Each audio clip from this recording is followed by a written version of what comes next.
കാറുകളൊക്കെ ഓടിക്കാൻ അറിയില്ലെങ്കിൽ അതവിടെ വെക്കുന്നതായിരിക്കും നല്ലത്. കാരണം എന്ന് പറഞ്ഞാൽ മറ്റുള്ളവരെ ഇടിച്ച് തെറിപ്പിക്കുന്നത് ഇപ്പോൾ സ്ഥിരം ഒരു പരിപാടിയായിട്ടുണ്ട്. നിങ്ങൾക്കറിയാലോ, മുന്നേ ഒരു സ്വിഫ്റ്റ് കാർ അടിച്ചിട്ട് ഒരു ചെറിയൊരു പെൺകുട്ടി ഇപ്പോഴും ഗുരുതരാവസ്ഥയിലാണെന്നുള്ളത്, കിടപ്പിലായിട്ടാണെന്നുള്ളത്.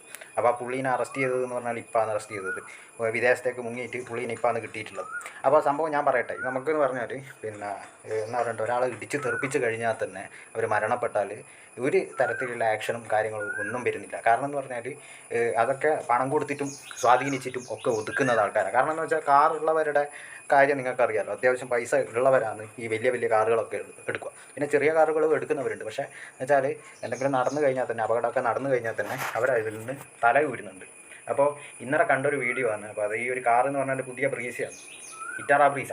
ഇപ്പോൾ സംഭവം എന്ന് പറഞ്ഞാൽ ഈ ഒരു കാർ ഓട്ടോമാറ്റിക് ആണെന്ന് അറിയില്ല. ഓട്ടോമാറ്റിക് ആണെങ്കിൽ പല അപകടങ്ങളും സംഭവിക്കും. കാരണം ഓട്ടോമാറ്റിക് എന്ന് പറഞ്ഞാൽ ആക്സിലേറ്ററും അതേപോലെ തന്നെ ബ്രേക്കും നമ്മുടെ സാധാരണ ഗിയർലെസ് വണ്ടികളെ പോലെ തന്നെയാണ്, ബ്രേക്ക് ചവിട്ടി സ്റ്റാർട്ടാക്കുന്നൊരു പരിപാടി തന്നെയാണ്. പക്ഷേ എന്ന് വെച്ചാൽ ഓട്ടോമാറ്റിക്കും ഇലക്ട്രിക്കും വളരെ അപകടം പിടിച്ചൊരു സാധനമാണ്. കാരണം എന്ന് പറഞ്ഞാൽ നിങ്ങളെ ബ്രേക്കിൽ നിന്ന് കാലെടുക്കുമ്പോൾ തന്നെ വണ്ടി മൂവ് ആകുന്ന ഒരു പരിപാടി ഇതിന് പിന്നെ ഓട്ടോമാറ്റിക്കിനും കാര്യങ്ങൾക്കൊക്കെ ഇപ്പം വരുന്നുണ്ട്.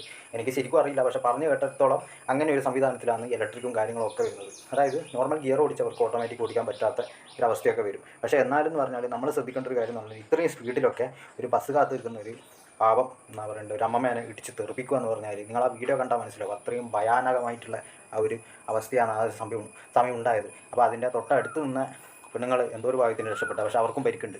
അപ്പോൾ ഇതാണ് ഞാൻ പറഞ്ഞത്. കാരണം ഓടിക്കാൻ അറിയില്ലെങ്കിലോ അതേപോലെ തന്നെ മദ്യപിച്ചിട്ടോ പിന്നെ ഓടിക്കും, നിങ്ങൾ ദയവ് ചെയ്ത് കാർ ഓടിക്കാതിരിക്കുക. കാരണം എന്ന് പറഞ്ഞാൽ മറ്റുള്ളവരെ ഇടിച്ചിട്ടിട്ട് അവരുടെ ജീവിതം എങ്ങനെയോ ജീവിച്ചു പോകുന്ന ആൾക്കാരാണ്. പക്ഷേ ഇവിടെ എന്ന് പറഞ്ഞാൽ ഒരാളെയും വെറുതെ വിടുന്നില്ല എന്നുള്ളതാണ് സത്യം. അതായത് എവിടെയോ നിൽക്കുന്നവരാ വന്നിട്ട് എത്രയോ ദൂരത്തുനിന്ന് വന്ന് ഇടിച്ചിടുന്ന ആൾക്കാരാണ്. അതായത് കാലനിപ്പം കാറിൻ്റെ രൂപത്തിലാണ് വരുന്നത് എന്നുള്ളത് സാരം. അങ്ങനെയാണ് ഇപ്പം കണ്ടുവരുന്നത്. ഇത് മാത്രമല്ല, ഇത് ഒരുപാട് കേസുകളുണ്ട്.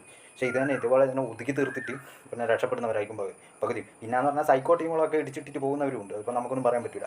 ഇപ്പോൾ ഈ GTA കളിച്ച് നടക്കുന്നവന്മാർ പോലും ഇതുപോലെ പിന്നെ റിയൽ ലൈഫിൽ ചെയ്യില്ല. ഞാൻ കാര്യം പറഞ്ഞാൽ നമ്മളൊക്കെ GTA കളിക്കുന്നത് എങ്ങനെയാണ്, പിന്നെ ഓരോ വണ്ടി ഒരു ആംബുലൻസ് ആണെങ്കിൽ തന്നെ ഒരുപാട് പേര് ഇടിച്ചിട്ടിട്ട് പോകുന്ന ഒരു പരിപാടിയല്ലേ.